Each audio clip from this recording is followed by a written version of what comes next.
All right, so we touched on the pyramids a little bit, and I was talking about the ancient aliens and how it kind of some of the things were really interesting, but some of the stuff that they were saying is like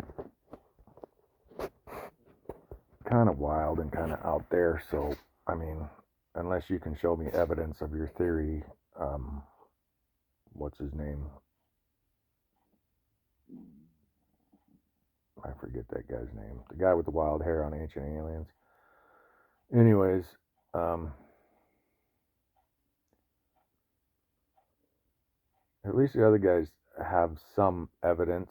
I mean, a lot of them are going off of old stories and archaeology and timelines and geology. Some of it I can buy, some of it I'm not buying. There's got to be some evidence for your claims and your theory. Like when they first started the Big Bang Theory, they were like using radiation as their evidence, but new evidence might show something different. And space, I mean, we don't know really a lot about space and how everything works out there. Although we can kind of get an idea. What's crazy is the Sumerians, a lot of the information that they had, the math that they did. What's crazy to me is when you use the math, the old math,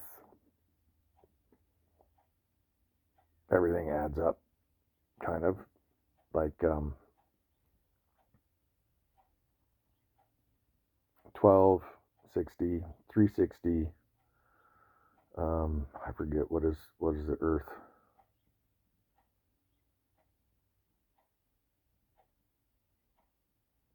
I forget, anyways. Anyway, but there's math for everything. There's math for the wobble. There's math for the Earth going around the sun. Apparently, at one time it was like 360, but it's like I don't know if we're slowing down. Is there actually friction in space that slows the time for these planets? And would we notice it in our lifetime? I don't know.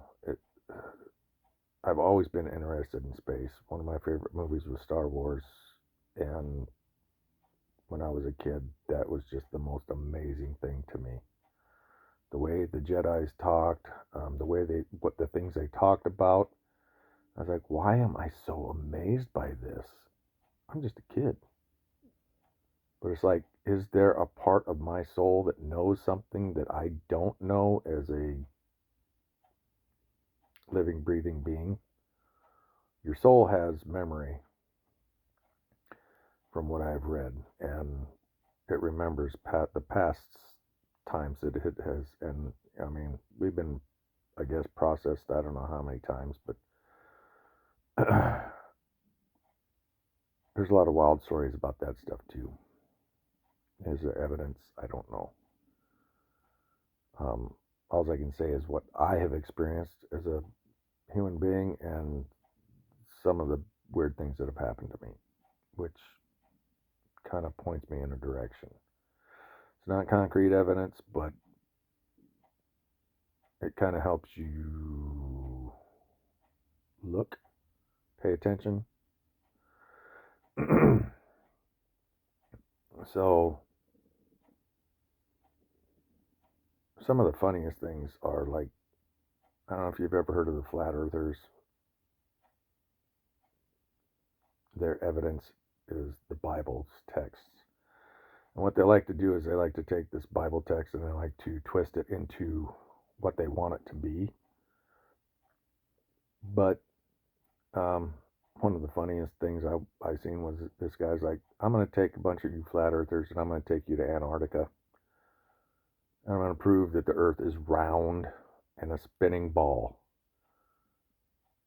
Takes them down there and says, now, if your theory is true with your little light bulbs that are floating around above the earth and Antarctica is the circle on the outer edge, and the North Pole is the middle of the discs that we're on. This is what should happen. There should never be any light on the North Pole, ever. And every so many hours, we should see a flash. The sun should come, and the sun should go. If you're on a certain spot on your little edge of the planet called Antarctica. So he takes them to Antarctica, and the sun sits there up in the sky, and it never goes away. And that's how you teach flat earthers that your theory is garbage. And I've had arguments with flat earthers before too, and I've smoked them every time, and they just get really mad and frustrated. Screw you! You got an answer for everything, don't you? I said, well, yeah. I mean, you think about it. Explain the eclipses.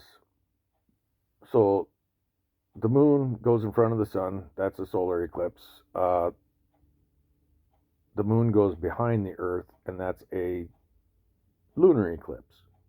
Now, if you take a picture of the moon before and after, it's completely plunged into darkness, which is one of the coolest things ever when it is completely dark and the red glow. But you take a picture before and after of the moon during a lunar eclipse, and what will happen is you will get an arc on the moon, a slight arc, and then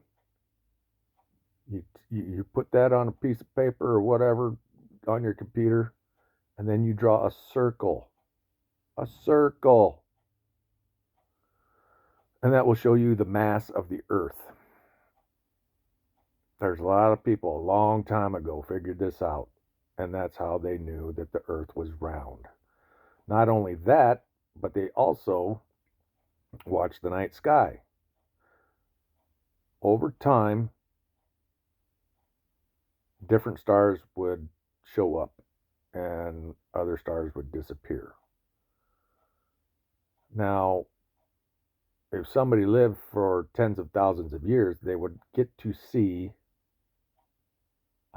different astrological constellations. That's the word I'm looking for. Will show up and they will dominate the sky. This is why they say it's the era of Aries, the era of Taurus, the era of Scorpio, whatever.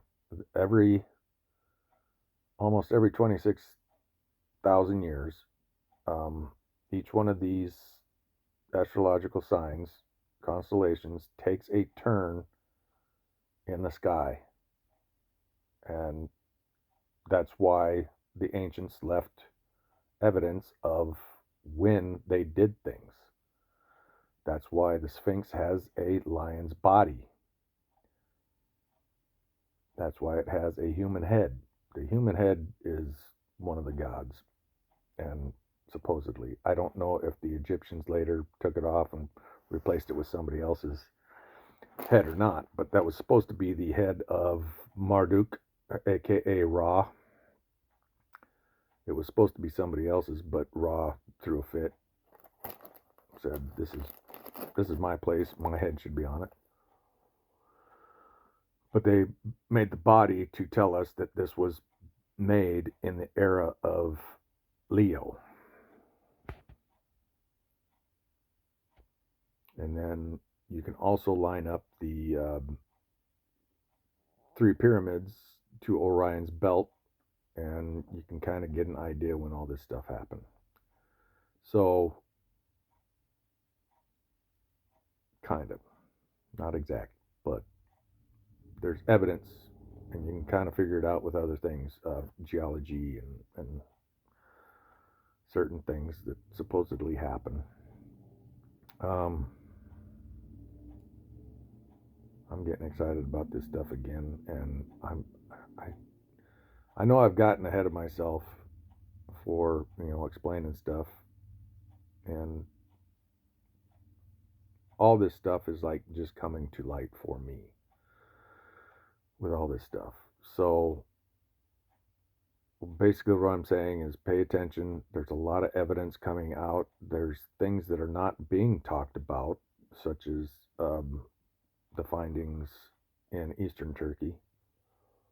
Some of the most amazing stuff. Um, if you get a chance, check out Matt LaCroix. He's talked about things, and I was like, aha, there's another aha. Like I said, God will point you in the right direction, and it's like it's like the phone is also rigged too, because like it will bring up stuff that I'm thinking about and I've never talked about, but boom, it shows up on my phone, it shows up on my YouTube, my Facebook, whatever, and I'm just awestruck, dumbstruck, going, how? How? I don't know. Maybe I was talking about it when I didn't realize I was talking about it. Anyway, fun, this path that we're on. But like I was talking about the ancient aliens, all these crazy places that Pumapunku, oh, what is that other place? I can't keep track of them all. But you know, all these places all over South America, all these places all over the planet, honestly. I mean, there's pyramids in one of the Great Lakes. There's a pyramid in, is it Mississippi, Missouri? There's a snake in, what state is that in? There's like a big snake. And this is in America. You can go check them out. I mean, you don't need a passport for that.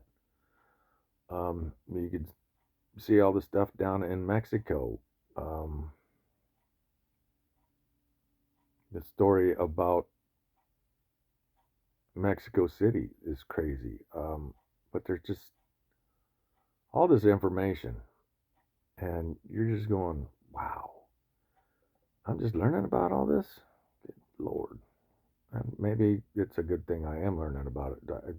I wouldn't even understand it when I was younger, maybe. And maybe I wouldn't even care when I was younger. I was more worried about getting drunk and chasing tail and gambling and having fun.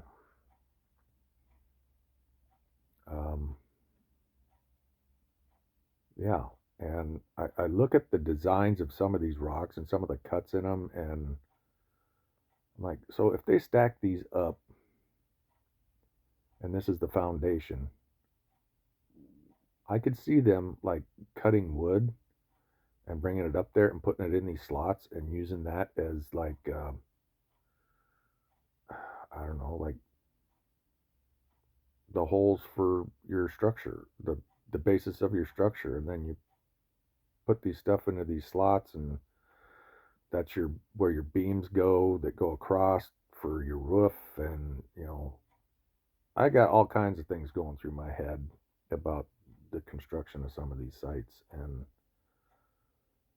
other things I'm like, there's no way human beings did that. There's no way. Not possible. Nope. Not without some sort of technology. And the funny thing is, there's stories about technology that the ancients had. And yeah, really interesting stuff that you're like, you start, like I said, you're putting two and two together. All this stuff coming together, all this information, it's making sense to me now. Everything, the Bible, the ancient stories, the aliens, the Bigfoot, all of it. And I'm not even kidding.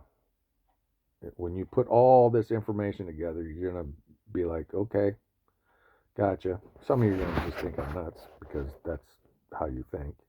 And other people are going to be like, whoa. Until then.